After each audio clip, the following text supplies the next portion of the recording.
Secretary of State Rex Tillerson's days appear to be numbered, with the White House planning to remove him in the next few weeks.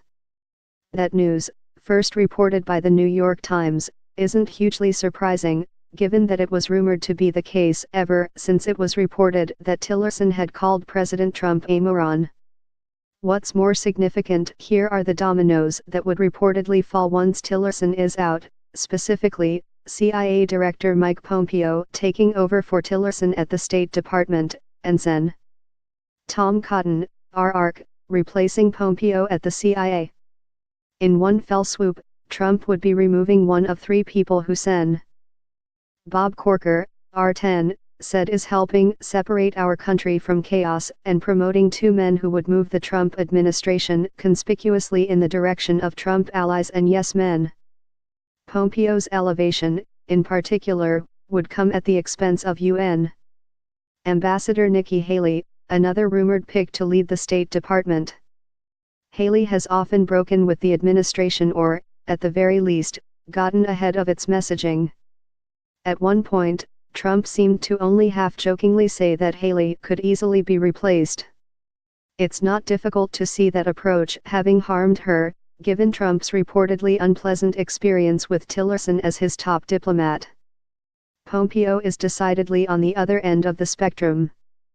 Despite holding a job that often requires independence from the White House and politics more generally, he has made conspicuously pro-Trump moves from his perch in Langley, VA. To the point where he has reportedly given intelligence officers heartburn. As I wrote a few weeks back, Pompeo has. And if Trump were at all worried about replacing a loyalist at the CIA, Cotton would quickly put those fears to rest. The senator from Arkansas has been perhaps his most vocal defender in Congress, a guy once credibly labeled Trump's wingman. The Trump administration was initially stocked with both allies and more pragmatic picks who were less tied to Trump's brand of politics and perhaps less willing to indulge his controversial impulses.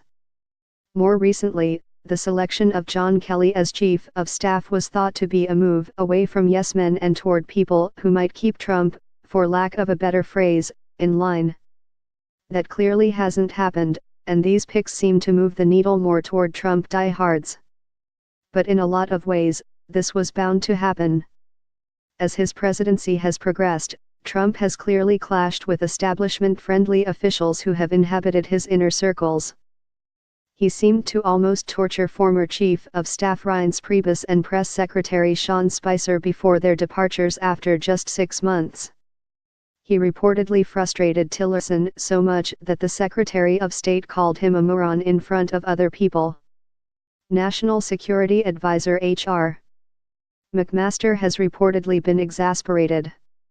Trump fired James B. Comey as FBI director when Comey declined to declare his loyalty. Corker, who Sen. Lamar Alexander, R10, once said talked to Trump more than any other senator, has clearly had it. Acting Homeland Security Secretary Elaine Duke has reportedly told Kelly she will resign over disagreements.